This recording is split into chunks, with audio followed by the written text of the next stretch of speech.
everyone, and welcome back to my next college video of my college series, talking more about my major, which is computer science.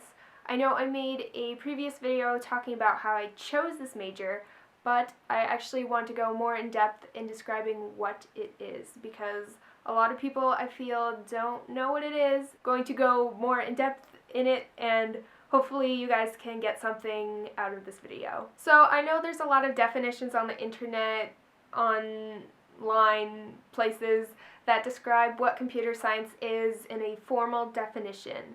And that may not necessarily mean something to someone. They might think, oh, it's like IT. So I'm just going to describe it from my viewpoint and the classes I've taken so you guys can kind of get to see more of what exactly it is. So in my own words, I would say computer science is a field that uses computers in order to solve real-world problems. So just like in math, you solve problems in order to figure out the dimensions of something or how many of a certain item you need in order to accomplish a task. I would say the same thing is true for computer science. So you may have to debug, which means fix or go through and find an error in order to solve a problem. So you may have a string of characters and you need to find special characters within it, like a parenthesis or a bracket or something like that, and then that may somewhat or completely solve a problem. So that's just kind of an example of what computer science is. It doesn't necessarily involve computers. I know a lot of people think, oh, well, do your eyes get tired if you're staring at a computer screen all day? And that is not the case. I would say a lot of what computer science is thinking about the problem and not necessarily using the computer to do it. I would say you go to the computer once you figure out what it is you want to do. In fact, a lot of computer science work is done within groups so that people can collaborate off one another, because if you're just thinking about yourself, you may not be thinking about certain aspects or certain things that are critical to solving the problem. So kind of bouncing ideas off other people is kind of what computer science is about, because you need other people to help solve problems. So for example, a few characteristics in computer science that are used a ton are things called if statements, for loops, and while loops. So an if statement basically says, if this is true, then do this. If it's not true, then do this. So as an example of an if statement, say you take an apple and you say, if this apple is red, then print the statement, hi, my name is Gretchen, for example. So that would mean that if you take an apple and if it's red, then you print that statement. And then an else statement would be a statement that would contradict the if statement, so anything other than the if statement. So if the apple isn't red, then something else would happen, which the else statement would declare. So that's just kind of an example of that. Okay, so then moving on to this concept of a for loop, this kind of illustrates more of a counting type method, so it does relate to math, but it's a very efficient way to determine the mathematical outcome of a problem. And this is especially useful when you're using multiplication or division. And this also works really well if you're using exponents, so you don't have to go through each time. Instead, the computer will just run through each time, and you can use the increment to change that each time. So say you're on increment, 100, so you do 2 to the 100, and then print that, and then the next increment in the loop, the next loop around would be 101, so 2 to the 101, then print that. So it's very efficient, especially for that type of use. So just that alone is a really great tool and something that is used very frequently. And then the last thing I mentioned is a while loop. So while a certain condition is true, do this.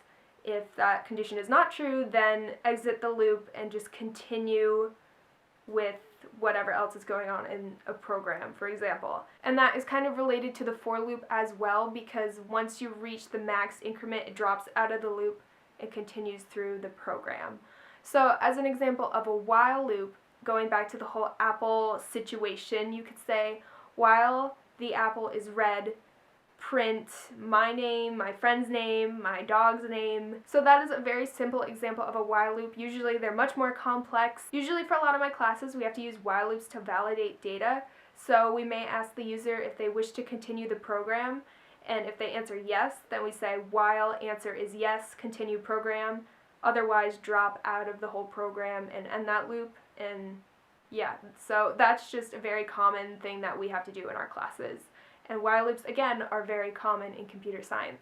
So if any of those things I mentioned sound interesting, which they can be very creative and potentially lead to solving real-world problems, then I would highly recommend taking a computer science class, or even consider majoring in computer science if you don't know what else you want to do, especially since the demand for computer science majors is pretty much at an all-time high right now.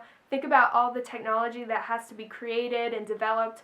People are needed around the world to program and work on these devices. So I would highly recommend this field if you're looking for something that uses math and is creative and is able to solve problems, because that's what computer science is. So another big aspect of computer science is all surrounded by web development and design. So you can create your own websites, you can create your own web pages within those sites, and you can yourself determine how images and paragraphs are all aligned. You can create everything through your own code, which is really neat once you get the hang of it, because you are in charge of creating that website and it's yours to essentially keep. Yeah, so web stuff in general is just really interesting, and I would highly recommend taking a web class, because it's just, I think, a really good skill to have, especially if you're going into business, because businesses these days need websites. So yeah, definitely recommend taking web classes. Yeah, so I think that's going to be it of what exactly computer science is to me and what it is in reality, because I feel like there's kind of this blurred view of what it really is, just because it's kind of this abstract thing that a lot of people don't really know about and haven't even heard of in some cases, like I had not too long ago.